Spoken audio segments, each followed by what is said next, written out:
Hello നാട്ടുകാരെ, ഞാൻ അമ്മു. കഴിഞ്ഞോട്ടം പറഞ്ഞിരുന്നില്ലേ അമ്മയുടെ അലമാരയിൽ നിന്ന് അടിച്ചു മാറ്റിയ തുണിയില്ലേ, എംബ്രോയ്ഡറി സീരീസ്? അത് തന്നെ, അതേ തുണി. തണ്ടും ഇലയും പൂവും വെച്ച് ഒരു കഴുത്ത് ഡിസൈൻ ചെയ്തിരുന്നല്ലോ. നോക്കിയപ്പം 2 കൈക്കുള്ള തുണി വകുപ്പുണ്ട്. പിന്നെ ഒന്നും നോക്കിയില്ല. ഫ്രെയിം എടുത്തു, നൂലെടുത്തു, ട്രൈപോഡ് എടുത്തു, ഫോൺ എടുത്തു. തേങ്ങയോ നാദാന്ന് ഉള്ളുകൊണ്ട് പറഞ്ഞു പോയി.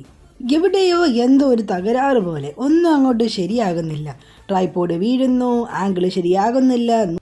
ഉടുപ്പയിലൊരു താജ്മഹാൾ പണിയാൻ തീരുമാനിച്ചിട്ടോ ഇതെങ്ങനെയെങ്കിലും വന്നാൽ മതി എന്നൊരവസ്ഥയിലെത്തി. നൂല് എന്നെ നോക്കി കൊഞ്ഞണം കുത്തുന്നതാണോ അതോ എൻ്റെ കുത്ത് ശരിയാവുന്നതാണോ എന്ന് എനിക്കറിഞ്ഞുകൂടാ. കെട്ടിൻ്റെ കുരുക്കിൻ്റെ ഒരു ഘോഷയാത്ര തന്നെയായിരുന്നു.